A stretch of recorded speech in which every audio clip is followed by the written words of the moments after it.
Hey, welcome to another episode of Making Billions. I'm your host, Ryan Miller, and today I have my greatest friend, Tristan Ham. And Tristan Ham, he is one of my friends, and what he does is he's a partner at Unbounded Thinking, and what they do is they specialize in innovation management and forecasting. Another thing that you do from talking together is you actually help a lot of founders to start literally from ideation, where you just have a concept and you don't know what to do. You go talk to my man, Tristan. So Tristan, welcome to the show. Awesome. Thank you so much for having me on. This is brilliant. Yeah, it's great to have you here. And we're certainly fortunate to have someone to share your wisdom with our guests around the world. I've heard back from a lot of my fans or followers or whatever you want to call them, friends, we'll say. And they said, hey, this is really good, Ryan, you know, investment finance, but what about us founders, right? We address founders and funders. And so today we're going to address the founders of companies, whether that's you're founding your own investment fund, that's a startup, but more on the actual products and services that a lot of people do. So you've helped hundreds, if not thousands of people to get things over the finish line or learn not to take it over the finish line. So maybe you can help our audiences, bring us up to speed. Let us know a little bit about, you got such a cool background. Just kind of bring me up to speed and on what brought you as one of these leaders of helping people to start businesses. Oh, well, thank you. Very generous. A leader, maybe more of a guide, maybe like a referee, maybe. There you go. Maybe we're accurate, but definitely, and absolutely, it's a blast to get into someone's business and figure out like what is the best habits you should be really pursuing, what makes sense, and just ask those good questions. But my path there was an insane windy road that was not where I thought I would end up, as many people have, kind of thing. So. To take you back to way back 100,000 years ago when I was born. Like my career started as an actor. I have a degree in theater, and I had intentions to be like a professional actor. Yeah. I was in Vancouver, I was in that scene. I wanted to be on film and TV and theater and things like that. And so I studied that, gave it a red hot go. I learned, and which is interesting because it's a neat parallel to actually be an entrepreneur, is this need to hustle. Like you got to be self-promoting all the time, all the time. And so I was not great at that time. I didn't really understand the cause and effect, which is weird, I know, but I was like, oh, I'm just going to wait for that work, for those agents to discover me, kind of Johnny Depp style, and go, this kid's got it. Put him on film. Which doesn't happen. Yeah. So I left that behind, and I moved to Australia with my girlfriend, my now wife, and she needed to go back to be with her family. And so when I was in Australia, I thought, okay, I need different direction. So I went into child protection. Yeah. And in that, I learned about adult learning, about typologies, about what is it like to be an adult and learn new concepts and new ideas and things like that. And I became sort of their go-to facilitator for a lot of these great frameworks for crisis intervention or like trauma-informed stuff. And so really learned not just that industry, but how to engage with people, how to learn, how to help them learn, essentially. And I did that for about 7-8 years. And then we came back to Canada, and I worked for a resource center where I was in more social work. Yeah. And same thing, I was their go-to person. Actually, I got into the craze when I came over. There was a craze about fatherhood initiatives. And so I got hired onto this place to create programming around fatherhood initiatives, which was kind of cool. Yeah. So I got to set up all these like father clubs and stuff like that, and these great projects and things. And again, engaging with people who, maybe needed a platform to have their say, some drive, and just became a big advocate of being a cheerleader for people's great ideas, great endeavors. Yeah. I later went and got into a business where I was teaching soft skills, like employment skills, to people who were making a career change. They were in oil and gas. It had kind of shit the bed a little bit. And so they wanted to get into IT and into tech and things like that. And so they were learning about 5 different programming languages, like Python, C++, stuff like that. And so what I was doing was I was taking them on field trips to Startup Edmonton, which is kind of where I work now. And their whole purpose was to support entrepreneurs, people who, want to chase their idea, are tired of working for other people, want to make an impact in the world in some capacity. Yeah. So I learned that there was a role available there, and I really liked the fact that it was going to be centered around more teaching, more coaching, more support for these folks that have this incredible itch, this idea that they want to do something in the world, and they just need a way to go forward, a way to find out how to do this. And that's I started working for them. That's where we are.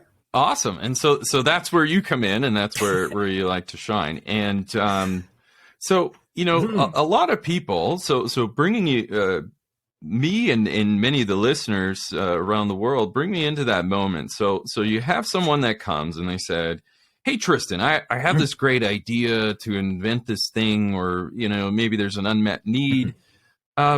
Where would you start with someone in concept mode, we'll call it, just to say, how do I even determine if my idea can grow some legs in the market? Like, where would you start someone? What advice can you give to some of the founders? Absolutely. And this is my everyday is meeting with people who have that exact sort of intention. And what's funny, what's buck wild is that they're coming at me from different sort of intentions. They're coming at me from different perceptions and assumptions about this industry and things like that, which is always interesting. Because I've had people come to me and be like, you know what, I've spent thousands of dollars on my app. I've built it. It's amazing. Yeah. Now I just need money and customers. And I'm like, oh, wow, that's incredible. Did you build this in consultation with the people who are going to love it? Did you consult with them? Did you actually talk to them first to figure out if they want this? Yeah. They're like, nah. Nope. I didn't want people to steal it. So, yes. So I mortgaged my house. I built it, and here it is. And that's a dangerous way to approach it for many reasons. One of the biggest ones is we don't even know if people give a shit if they want this. Yes. And so this massive capital investment into an app or your business or whatever it's lovely and pretty to look at, but you haven't identified if anybody even wants it. Like, is it something that you should have done? That's the biggest thing. Yes. And so that's always hard. It's always a hard thing. And anyway, so people are coming at me with various different stages. And typically what we do, the easiest path, the best path, I think, going forward there is we start to explore the lean canvas. Yes. Is the Ashmoria lean canvas. And that's our go-to foundation when people come to us. And what that does is it breaks apart your whole business, your whole assumption, even from concept, even if it's just an idea, sort of itching around in your brain. We take that idea and we slap it onto this one pager, and we have a look like, okay, where should you focus? What's the riskiest part of your business at this moment that you should focus on? And typically, and we've talked about this before, is you start to think about this tool called the Innovation Trinity, which we stole from Strategizer. We steal everything from Strategizer because they do amazing templates. They're really good. And maybe we'll put the links in the description below for our listeners to have some exposure to. You said the word lean canvas, which is also the one pager. Strategizer provides a lot of these concept development tools, more of the thinking tools to guide your thinking through development. Would you agree that's kind of what they do well? Precisely. That's exactly what they do well, is help you at early stages just figure out, like, how can I display my idea even in a way where I can find steps forward? Yeah. And that's particularly what that canvas does, is we go, okay, you have an idea about this is amazing, nobody's doing this, but what are the problems? Like every business in the world is trying to solve a problem. It doesn't matter if it's a restaurant, a video game, it doesn't matter. It's solving a problem for a certain group at the beginning. And having people, founders especially, look at their business instead of something flashy and great that they want to show the world, to help them shift that thinking to, there's a problem here. Yeah. I'm actually trying to do something different, make something better, fill a gap that nobody is filling adequately at the moment, whether that be a new thing or an existing business. Yeah. So if they're thinking about that problem and being obsessed with the problem, that helps them be a little more flexible and agile for when their customers, the people they should be talking to often, frequently, when they go, yeah, this is a real problem, but I don't need an app. What I need is actually to consult with a human being. Yeah, service. I actually need like a physical service or a widget or something like that. Yeah. It helps guide how eventually you're going to solve that problem. Yeah. And the biggest thing about the canvas, beside being like a nice one-pager snapshot, plan on a page, focusing on, is you should be absolutely thinking about talking to people early, often. Get out there, get off your butt, go and talk to people, go and figure out, is this something I should be even pursuing? Is this something that I should give my money, my time, my attention to? And the only people that can ever answer that are your potential users, customers. So talking to them early, going out and finding out this idea for, I don't know, for a pet dating app. Yeah. It maybe it's something, but go out and find out. Yeah. So I love that. People, go ahead. No, I could lock in because this is my world as well on the financing side of it. And what I'm hearing and what I think you're talking about is you're setting people up to meet the expectation that a lot of venture capitalists don't explicitly tell you as an entrepreneur and a founder, is saying, hey man, you got to have product market fit. How do we know? Help me as your potential partner investor believe that there's a market for this. And so exactly what you're saying. And so we on the finance side call it product market fit. That term is thrown around a lot, which is essentially saying, hey, have you convinced anybody to do anything with your idea? Whether it's subscribe, sign up, pay you money, is it great? But all that does is you can have one person, right? You just got to show some kind of traction somewhere in ways that an investor can value it. And you and I talked about Facebook. Yeah. In the early days when he was when Mark Zuckerberg was raising capital to fund his idea, his killer app, so to speak, before there were apps. And too many founders and entrepreneurs, and maybe you found the same thing, is they get worried. They think raising venture capital is some form of witchcraft, and they're a little scared of it. Yeah. Really, the good venture capitalists say, I want to help you, but I also am accountable to investors, so we need to make money. And so product market fit helps to mitigate the risk in the mind of the investor to say, hey, even though perhaps we don't have traction with revenue yet, but we do have traction in Facebook's case of adoption. And so they sold it not on the revenue, but on the adoption. And they said, hey, we can articulate value. We can articulate that we put this out to market. We've got early adopters. In fact, and here's the progression of our adoption. So bringing people in, and you always had a great saying that I've totally stolen, which is this 3-ring Venn diagram between desirability, viability, and feasibility. Maybe can you walk our listeners through a little bit of what that means, and are there some more important than others, and exploring the desirability of your product, the viability of your product, and the feasibility of your product. What is that, and why does it matter? Yeah, awesome question too. And I wish I could put my name to have invented this amazing diagram. I did. You're the promoter. Man, wish I'm the promoter. You'll get the next one. Yeah, but I'll do it. I'll do the Ham diagram. Sure. And just sort of massage that one.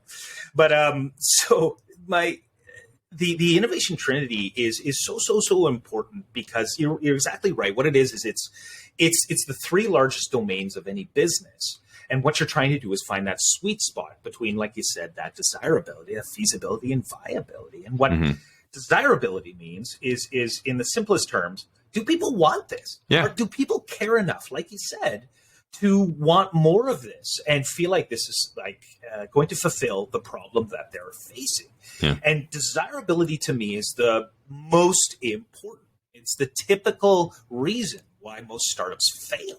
Yeah. Is they haven't found, like you said, people who care, people who actually want you to do this. Yeah.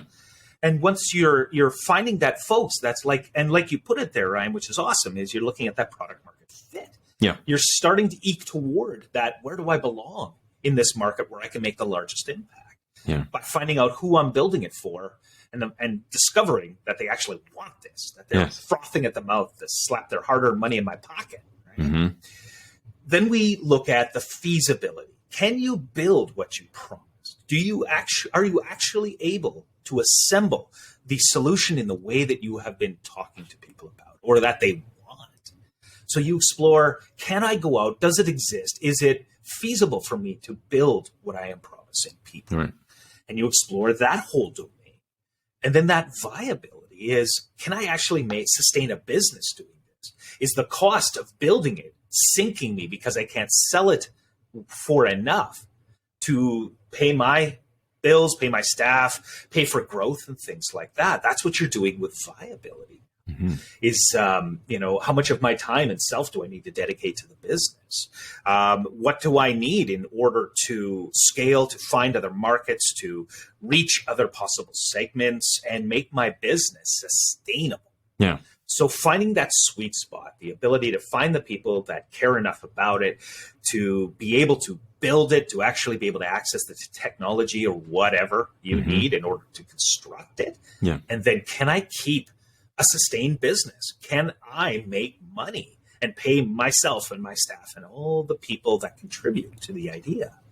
And again, it's that sweet spot. Yeah. Those are the strongest businesses. Right. And what that looks like changes business to business to business, but you need to be aware of it. You need to have that in your sights at all times. Yes. Because when you lose one, when you veer off in one, you get enamored with building your product, which a lot of people who are development background are. Yeah. They're like, wow, and I can add this feature. I can make it fuzzy and red and taste like lemon. And it's like, well, yeah, you could. Yeah. But should you? Should you?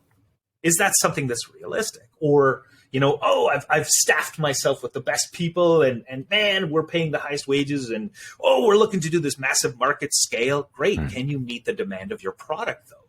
Are you still able to keep feasibly building it? Or are you trying to shove it down our throat? Or did you find the group that are going to be your evangelists for it? Yeah. You gotta be careful. You gotta stay in that middle, that sweet spot. I love that. And, thank you for that. And that alone, so when I'm hearing a pitch of a potential position that I'm going to take in a company, I'm literally cycling through those three things. This is another inside track of the mind of the VC. It's not so mysterious. So we're unwinding the mystery of that relationship between founders and funders. And so as a funder, that's one of the things that I look for. And compliment to you, you're where I learned it. So with that, desirability, viability, and feasibility, I would argue that all need to be in place in order for this thing to grow legs, I think is what we said earlier. But I would say, I look at the example of Google Glass. Okay. So Google Glass, there's augmented reality. They would go around and people... It crashed and burned, right? And was it viable? Could they? Yeah, okay. Was it feasible? Could they build it? Well, obviously they did. Was it desirable? Did the market actually want it? Well, from what I understand, those people who would wear Google Glass were called glass holes because people didn't want to be recorded, right? So there was this feature, and maybe they had scope creep or whatever. They had this feature where people were just like always on edge. Not that they were doing something, but when you're being recorded, there's something that, people, their natural behavior changes. And behavioral psychologists would confirm that when people know they're being recorded, they don't behave naturally. And so the desirability, I would argue, is what led to the downfall of a very cool product. It was a cool product. It really was. Yeah. It was ahead of its time, cool not product. Too ahead of its time, but the desirability wasn't there. Would you agree? Yeah. Yeah. Yeah. 100%. You know, absolutely. Like Google had the resources to build it. Absolutely. Yeah, they could. They had the resources to sustain it for sure. I think that they would be able to make a strong model. Yeah. 1,000% right. I mean, you got those gadget heads like myself, really, that are like, oh, I love the ability to augment my reality, curate my world. Yes. But absolutely, if they would have talked to more people and found out, hey, this is a huge invasion of any kind of privacy that I have. And exactly that. I don't trust that the person wearing this is not filming me and making their own OnlyFans page. Yeah, like exactly. Yep. Exactly that. So 100%, man. I agree. The desirability, was very lacking. They just assumed, I think, that people will see this sweet tech and go, yes, this is the new world. Yeah. And it was kind of an expensive flop test, really, for them. I think flop. Yeah. Yeah, I always joke that, you pay tuition either way. So that was a very expensive bill to learn. But, rounding out this thought. Yeah. So Google paid a hefty tuition to learn that lesson of desirability. So, rounding out this thought, we started this conversation on like, where do I go from a good idea? And you mentioned, Strategizer, Lean Canvas is a good place. One pager, just get your thoughts on the page. It really fleshes out, as we say, you don't know what you don't know until you try to write it down in a structured way. And pretty soon, some of those boxes aren't filled out because you don't have the answers. That's your first clue that maybe you don't go to a venture capitalist yet until you're able to flesh out your market, the desirability, the viability, the feasibility. And most importantly, I think where we arrived in this conversation is desirability leads. If there is a desire for this product, a need or a service, there will be a product market fit.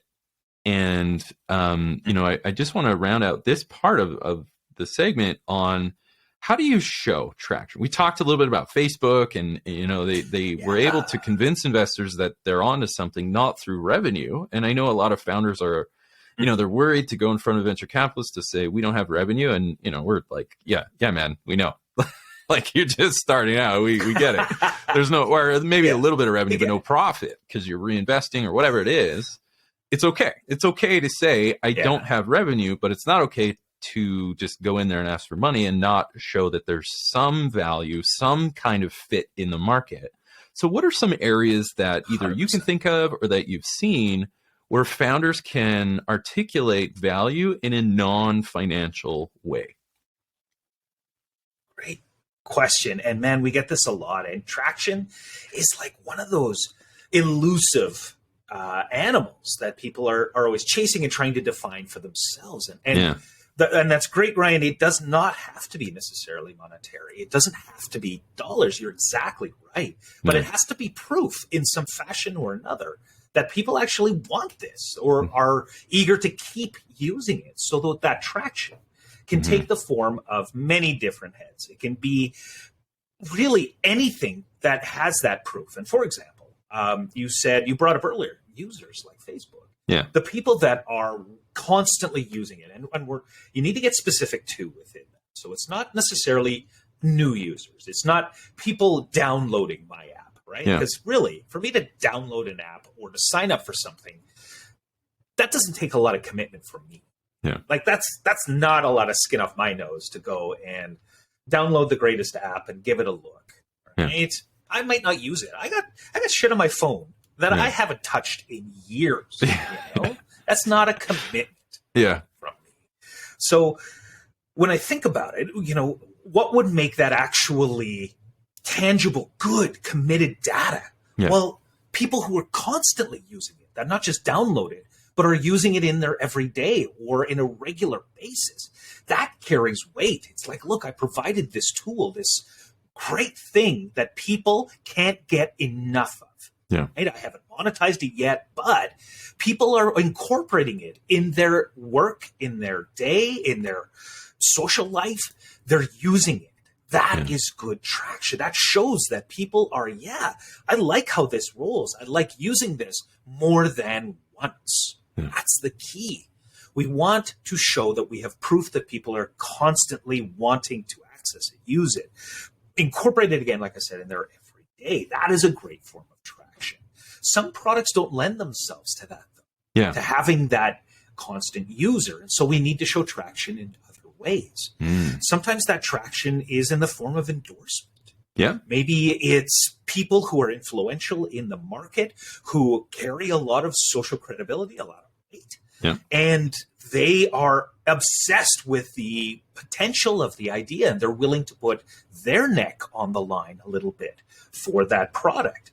If that person is influential enough, right? If that person is a figurehead in that industry, no matter what they are, that can also show traction. Getting someone who has the chops in the industry to say, hey, pay attention to these guys. Yeah. They've got something.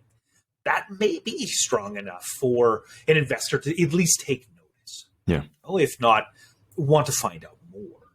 Other forms of traction can be the ways that you can get people to commit to things, right? Letters of intent. If you're in a business like a B2B, that can be really beneficial. You know, if I was building something for the construction industry and I had the director of PCL say, hey, once this is even fractionally built, we want this. We want to use this. We want to trial this. We want to test this.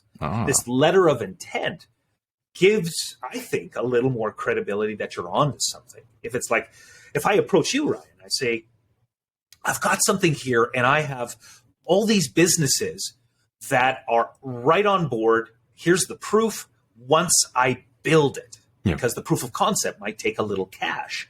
But once I even have an MVP, a prototype even of it, they want to try it. They want it. Oh, that might carry a little weight if I don't have those users or that money per se.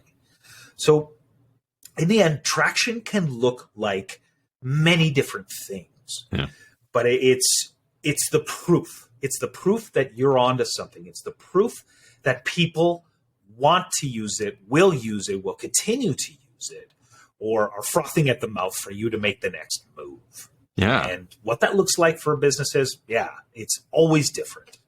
I love that. And so what, as you're talking, you know, I'm thinking, obviously, filtering it through my lens as an investor and just picturing someone, and even myself, in front of any investor to say, hey, I got a thing, and I think you should join me as we develop and grow this thing and bring it to the market.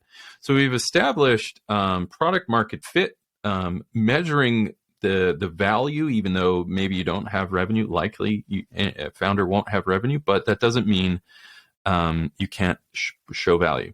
So then ultimately, kind of rounding out this part is saying, hey, founder, for those of you that are listening, one good idea is not just like build the thing, but make sure that you build it with the value proposition. So think about you in front of an investor, venture capitalist. I mean, these people not only throw money, but they mentor you, right? The good ones do. So they may sit on your board and just kind of be there to help you out.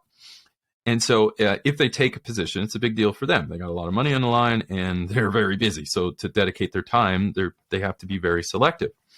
And in order to do that and to build the confidence of investors and also fans is go about your development process, your ideation, and even you mentioned MVP, your minimal viable product, your prototype. Go through those things with the understanding that you need to track something.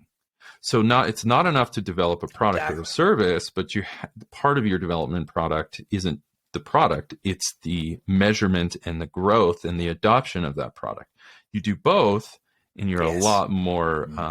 You're better positioned to start bringing more people, investors, capital, resources, early adopters, the whole fan base starts showing up when you're able to develop a good product, but also measure the value in meaningful ways.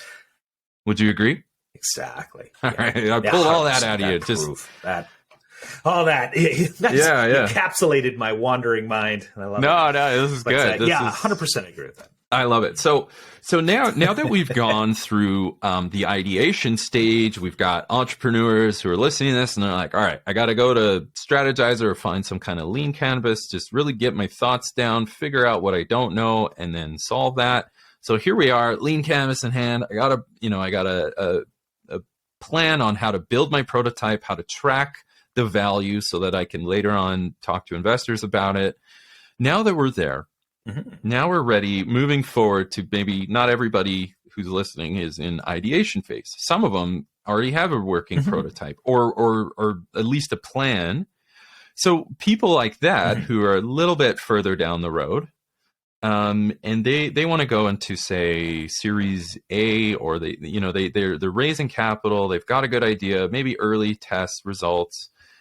After talking to you, I know there's some other tools that are out there that facilitate a process on kind of fleshing out your early prototypes, prototyping stage. Maybe can you kind of bring us up to speed on what you've seen, or what advice you would give to founders who have the plan? Now what? Now, how do I actually execute on developing my idea? In like the first iteration, what the heck do I do? Now I got this piece of paper. Where do I go from here? Absolutely. Yeah. And it should be methodical in that way, Ryan. You're absolutely right. You should be like, okay, I've gotten to this stage. I'm much more certain about the classification, the context of product I need to build. Maybe I've built some of it. Yeah. Exactly. What do I do now? Yeah. Is a great question. And really it comes down to now testing. It comes down to how can I make sure that I continue to build the right product, but I'm also testing with people. And what's funny, I'll take it back a little bit, is all the people that you verified with at the beginning in your discovery, everybody that you talk to figure out if you're chasing the right problem, even initially, well, those are then hopefully going to be your beta testers. Right? You drag them kicking and screaming through the whole process so that you're testing with people who obviously have the problem, and you are getting the most authentic feedback because they're invested in it in some degree, emotionally or whatever. Right. So tools to help with that testing phase and there's many, and we stole, how am I stealing a lot? No, we borrowed from, Strategizer again, but specifically a fellow named David Bland, who has a book called Testing Business Ideas. And this is a phenomenal resource to be at that stage where you have some forms, some classification, some iteration of your product. And then you got to be able to create tests to make sure that you are now investing money in the right place. You do stuff like your product roadmap when you figure out, am I building the most saleable features in the right order that's going to appeal to the customers? And it helps you manage your cash if you're pouring money into it. And also, what are you testing at each and every stage? Now, there's the product roadmap, the customer journey, building personas. All these are amazing tools. And what we use, one of the, and I'm talking, when I say we, I'm talking about Innovate Edmonton, Startup Edmonton in particular. What we do there, what the tools that we use is Miro. Miro.com is a phenomenal tool to collaborate, to start to flesh out all these templates, store them in a place where you can get many touch points. Many people can come and help contribute and guide a lot of your mapping, a lot of your, you can even put like versions of your product on this piece of software in a visual representation. And have people come in and go, oh, I see what you're doing here, or let's map out, let's use this great framework to discover my user steps to figure out like the progression of someone utilizing my product or whatever. But it's Miro. I highly recommend Miro as a fantastic collaboration tool to start. And they've got templates. They've got tons and tons of templates that are for early stage, startups, for startups at various different areas. And that's what we use in our curriculum is those templates and those tools. But using something like Miro, how to put it in a format that's collaborative. And you can invite actually your customers and your testers to come in and run great little virtual tests of your product.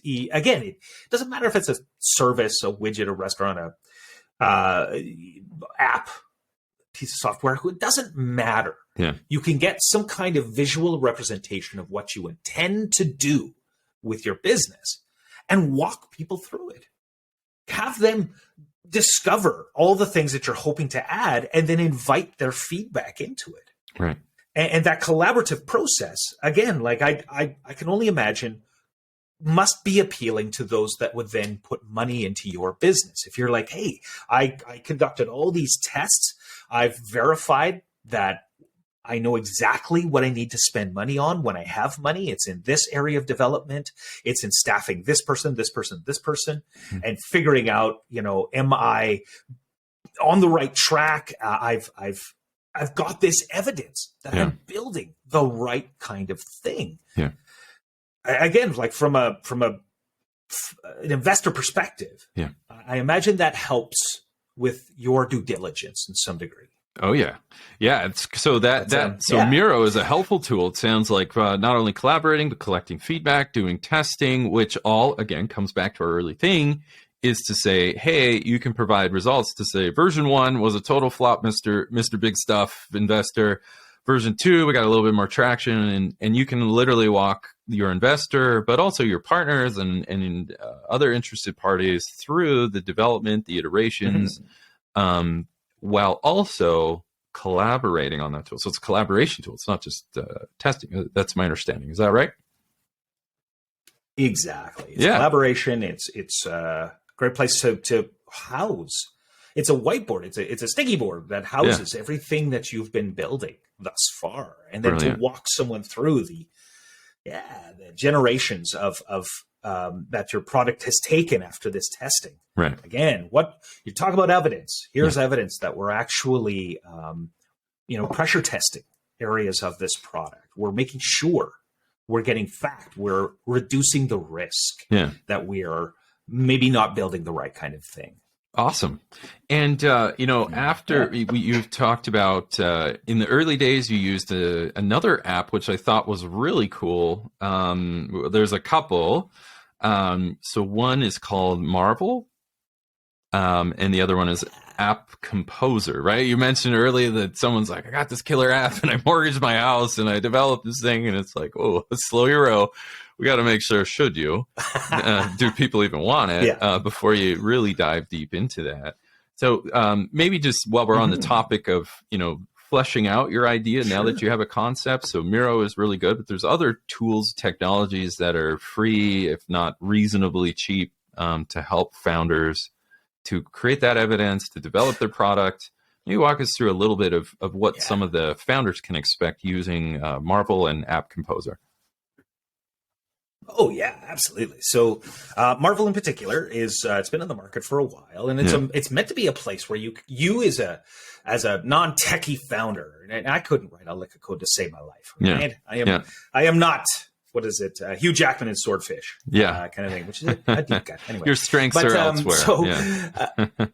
My strengths are elsewhere. So, but using Marvel's kind of a drop and drag way to build what I feel like is going to be my app, right? What the way I want it to be laid out, the way that I would like the pages to flow and things like that. And that's what Marvel's very good at, is helping me as someone who is not a UX or UI designer, who is not a developer, start to assemble the concept that I want to give someone so that they can understand what my intention is. And it's a great way to visually display that and to give people that idea. Now, the limitations to Marvel is it's very difficult to take that as someone who's a non-developer, to take that and then put that in the hands of someone who then needs to make it a reality and make it functional. Yeah. And it's a great way to initially map it. But in that translation into development, it can get kind of tricky because there's other aspects of development that we don't think about when we are constructing it if that's not our background. Right. But it's a great tool to get you started. What I like about this other product, App Composer, and this is from a founder that is in Startup at the moment, which is amazing, is they recognize the limitations of some of this software, of the way that that gap, that translation of here's my pretty pictures, make this functional, and a developer going, well, I'm going to have to do this and this to make this happen if you want this, and that price meter starts to go ding, ding, ding, ding, ding, ding, right? Because it's going to take more and more work. Yeah, it gives founders palpitations. But App Composer, no kidding, a little. how much now? What if it just said, yeah. Can I do this on a Facebook webpage? Yeah, but, exactly. So it's App Composer is good because it has the same functionality of that. Mm-hmm. You're able to assemble your vision of what you'd like your app to do, but it's using no-code tools that can be then converted into the later stage of development. So it sort of sets up the features that you want on your product. Yep. And when you hand it over to a developer, they go, okay, this building block is already here. Yeah. So I can now make this a little more functional. I'm able to look at what you hope to do, and I can kind of just flick the switch on a few of these and make it a reality now, because the back-end work on my end has been completed by the people who built App Composer.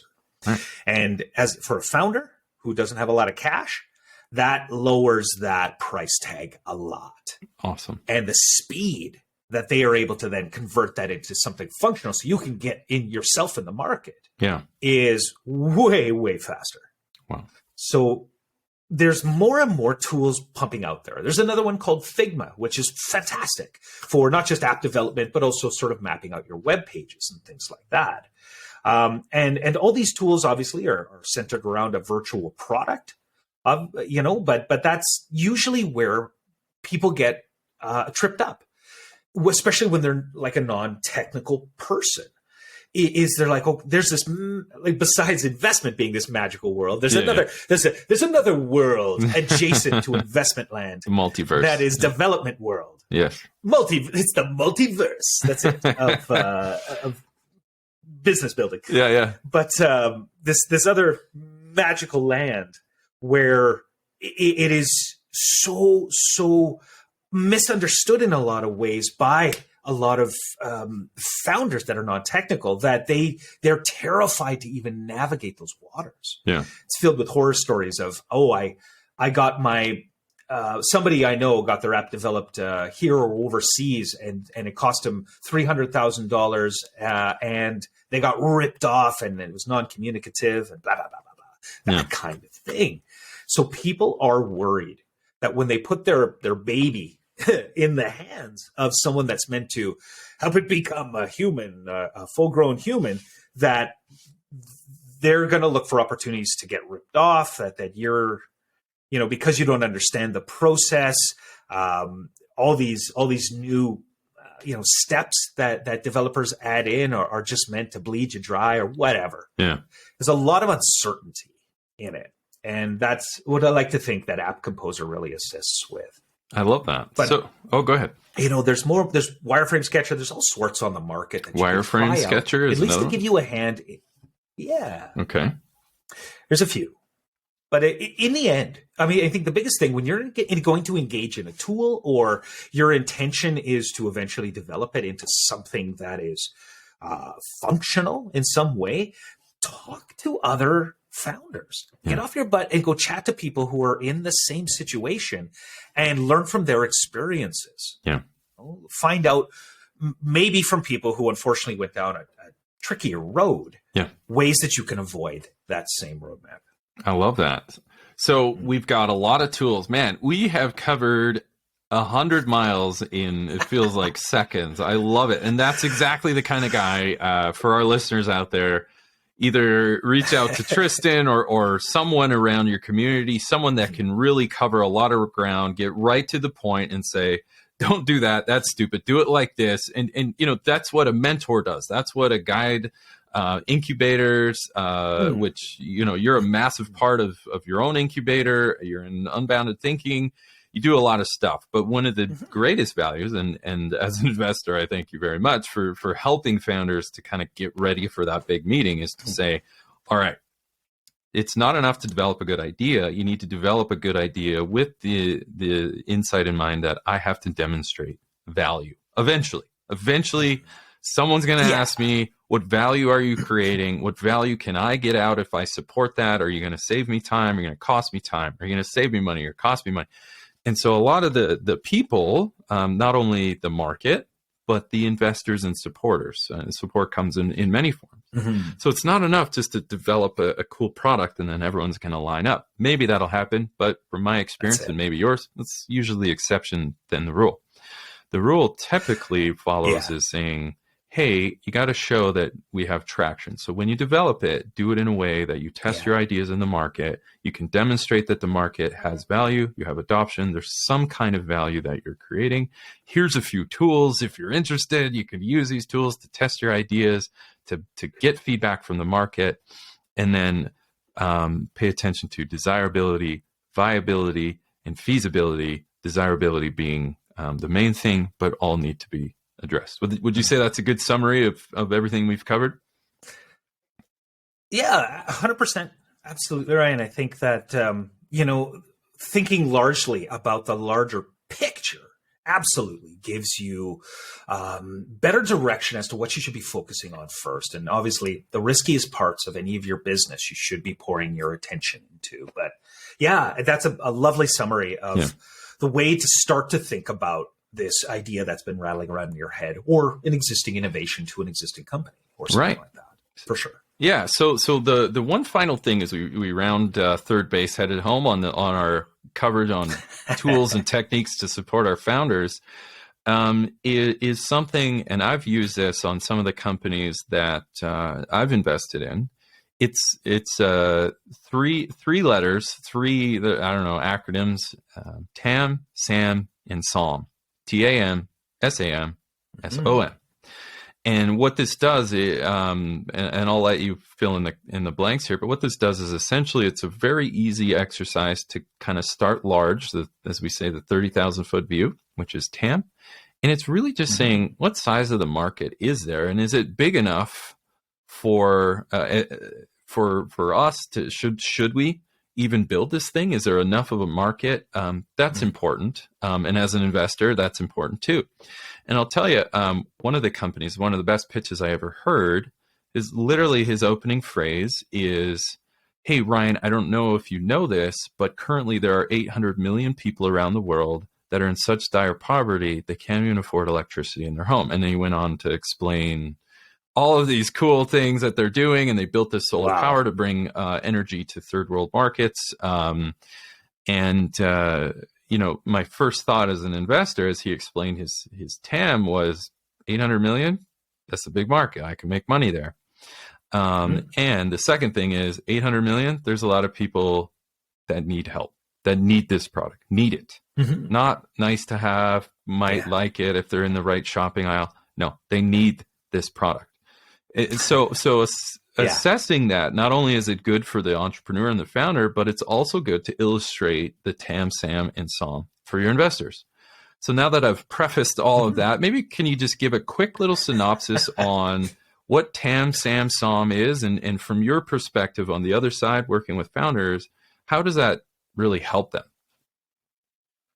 Yeah, and this amazing tool, absolutely, and I love that. I love that opening, that hook that that individual gave you, because that is awesome. We work a lot on telling the story of your business, about articulating it, and how do we get people sucked in right away, right? Yeah. And that is an awesome way to go about that. But yeah, what they've done is they've taken that blown up view, like you said, 30,000 foot view of the potential of this market in the largest area that they think they could tackle. And that's the point of the TAM, the total addressable market, is looking at, okay, what kind of ecosystem do I want to really enter here? And how large is it? How large is that industry? And what we do to help people start to realize that TAM is to start to do those Google searches, look for statistics, look for what people are spending in their industry, and in more of a looser sense. Yeah. Right? So if I was creating a brand new comb for beauticians or something like that, well, I'd like to know, say, if my TAM is Canada.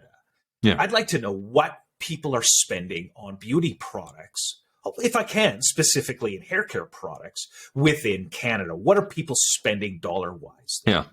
And give me an idea that, okay, people are actually spending a fair bit, probably in the billions.